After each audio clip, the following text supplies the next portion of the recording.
आणि आता इतरही काही महत्त्वाच्या बातम्यांचा वेगवान आढावा घेऊयात. प्रस्तुत करता सिप्लाडीन, इंडियाज नंबर 1 अँटीसेप्टिक, तुमचा फास्ट एड एक्सपर्ट. राष्ट्रवादी शरद पवार पक्षाचे खासदार उद्या पंतप्रधान मोदींची भेट घेणार आहेत. खासदार सुप्रिया सुळे यांच्या नेतृत्वात उद्या सकाळी 11 वाजता सर्व खासदार मोदींची भेट घेणार आहेत.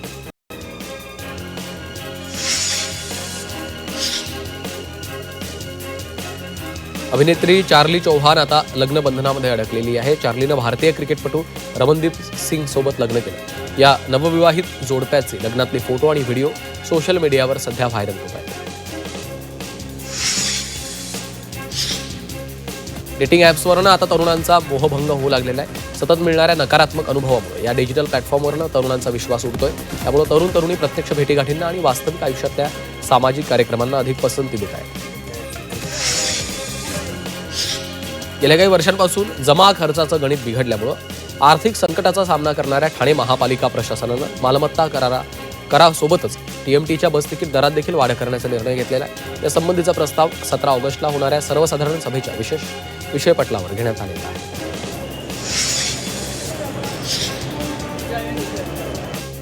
मुंबईतील पूर्व पश्चिम वाहतूक कोंडी कमी करण्यासाठी महत्त्वाच्या मानल्या जाणाऱ्या गोरेगाव मुलुंड जोड रस्ता प्रकल्पातल्या निर्णायक टप्प्याला आता गती मिळणार आहे. या प्रकल्पाच्या तिसऱ्या टप्प्यात दादासाहेब फाळके चित्रनगरी ते मुलुंडमधील खिंडीपाडा दरम्यान 4.70 किलोमीटर लांबीचं जुळं भूमिगत बोगदे उभारले जाणार आहे. मुंबई महापालिकेचा कारभार पूर्णपणे कागदमुक्त आणि हायटेक करण्यासाठी प्रशासनानं वेगानं हालचाली सुरू केल्या. पालिका सभागृह तसंच विविध समित्यांच्या विषयपत्रिका आता हार्ड कॉपीऐवजी थेट PDF स्वरूपात उपलब्ध करून दिल्या जाणार आहेत. त्यासाठी महापालिकेच्या सर्व 237 नगरसेवकांना महिनाभरात टॅबचं वाटप केलं जाईल.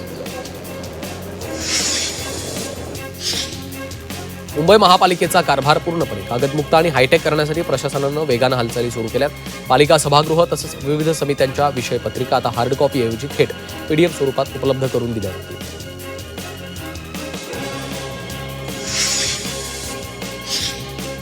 मुंबईची जीवनवाहिनी असलेल्या बेस्ट बसला उतरती कळा लागल्याचं दिसतंय. बेस्टच्या ताफ्यामध्ये 10 वर्षांपूर्वी स्वमालकीच्या 4000 बसेस होत्या. आता केवळ 249 बस गाड्या शिल्लक आहेत. यासह प्रवासी संख्येत आणि उत्पन्नात कमालीची घट झाली आहे.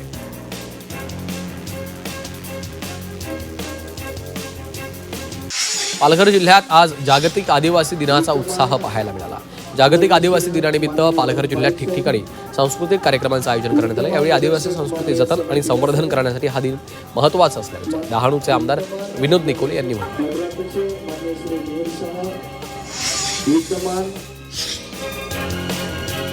शैक्षणिक वर्ष सुरू होऊन 2 महिने उलटून देखील मुंबई महापालिकेच्या शाळांमध्ये शिक्षकांची टंचाई जाणवत आहे. दुसरी आणि तिसरीच्या विद्यार्थ्यांना एकच शिक्षक असल्याचं दिसतंय.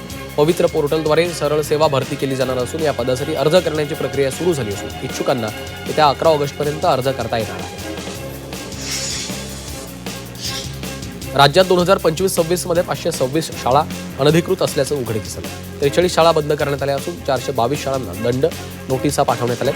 नियमांचं उल्लंघन करून या शाळा चालवल्या जात असल्याचं समोर आलेलं आहे. मुंबईत सर्वाधिक 452 शाळा अनधिकृत असल्याचं समोर आलेलं आहे. एल निनोच्या सक्रियतेमुळे राज्यात यंदा कमी पावसाची शक्यता व्यक्त करण्यात आली होती. मात्र आतापर्यंतच्या रेकॉर्डनुसार राज्यात 637 मिलीमीटर पाऊस झाला.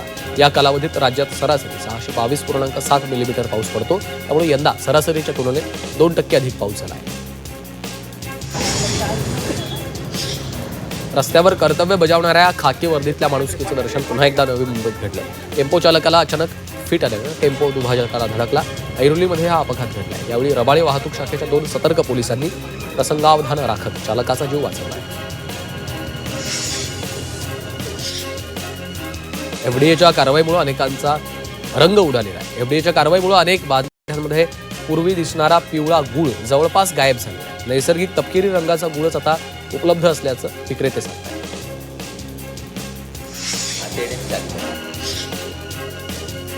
सातारा नगरपालिकेकडनं उद्यापासून अतिक्रमण हटाव मोहीम राबवण्यात येणार आहे. साताऱ्यातील गोडोली परिसरातल्या वाहतूक कोंडीचा प्रश्न सोडवण्यासाठी ही मोहीम राबवण्यात येणार आहे.